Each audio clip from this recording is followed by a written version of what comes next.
Divorce Dad Diaries, day 183, and yesterday I went to an escape room at Serve Social here in Christchurch, but the first puzzle was actually finding the location. So after getting confused about where the map was supposed to be taking me, I ended up at the South City Mall and ended up walking down this alleyway, because that's sort of where the maps told me to go, where I walked past Warehouse Stationery, and after getting to the other side I realised it was at 164 and I needed to be at 166. So I just ended up going for a bit of a wander, and eventually I came across this black fence, and far past the car park was Serve Social. And while I'd like to say it was hidden from the road, there were these big flags outside that did say Serve Social. So I ended up having to go back to South City Mall to then pick up my car to move it around, but it was okay because I picked up a bunch of stragglers along the way who also got lost, so it wasn't just me. But one of the fun parts about this place is that it isn't just an escape room, it's also a bar which has like darts, ping pong, cornhole, so whatever you're interested in, there's a few different options here for you. So if you've never done an escape room before, let me give you a bit of detail. So effectively, you're generally speaking, I've done a few of them, you're locked in a room for about an hour and you have to solve a puzzle in order to get out. They tend to have difficulty ratings, but these are kind of arbitrary. I say that because what one place might think is a 5 out of 10, another place might think is a 7 out of 10, and sometimes they do beginner, hard, or expert, or whatever, so, but the difficulty ratings do mean that depending on how good you are at puzzles can depend on the one you might want to pick. For example, I do know someone who has taken their kid to one of the easier escape rooms. It's something that they could do as a family and that he could get involved in.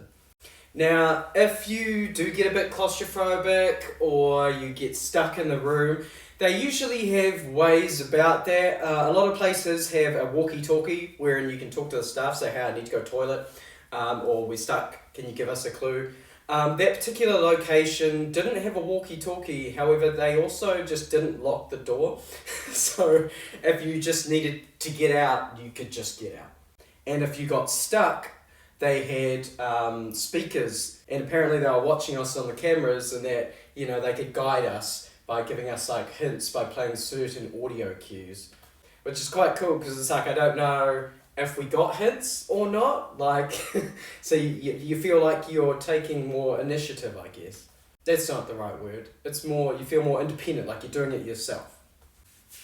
Now, I'm a bit hesitant to talk too much about the experience because that will kind of spoil it a wee bit and give it away. I will say that the escape room that I did, we did Mindbender.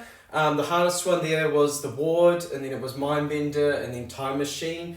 The first group went into the ward, second group went into the Time Machine, and my group went in last to Mindbender and got out first. We got out, ordered our cocktails, sat down and drank for about 10 minutes before any other group showed up. So that was a real, a boasting moment. But I should definitely highlight that some of the escape rooms there are more than one room. So if you're smashing through one, you think you're done, there's more. And if you're wondering who I went with, it was a bunch of other software testers in the Christchurch area. So you can just imagine a whole bunch of software testers in a room, pushing every button, fidgeting with everything. It was good fun. In terms of the cocktails, they had a few different options. They also had slushy cocktails, but unfortunately the slushy machine was broken. It was a bit like the ice cream machine at McDonald's being broken. It was a real letdown, but that's fine because I still tried an F-bomb, which was, it was great. It was so easy to drink. Putting the fireball in there just gives it that little bit of extra cinnamon oomph that just changes the dynamic of it. But I also got an espresso martini because they had espresso martinis on tap, at the bar, the tap with the espresso martini in it. I've never seen that before. And it almost tasted like a McDonald's iced mocha, but with that little bit of alcohol burn in the back. So you could taste that there was alcohol in it, but it was also quite sweet and chocolatey and had that bitterness of the coffee all at the same time. But I just couldn't get over the tap, a cocktail on tap. They also had some bar snacks. We got some pizzas and chips and all that sort of stuff, and they were all good too. So it was a good night in the end. Would absolutely recommend Serve Social escape rooms, and I will catch you on the flip side.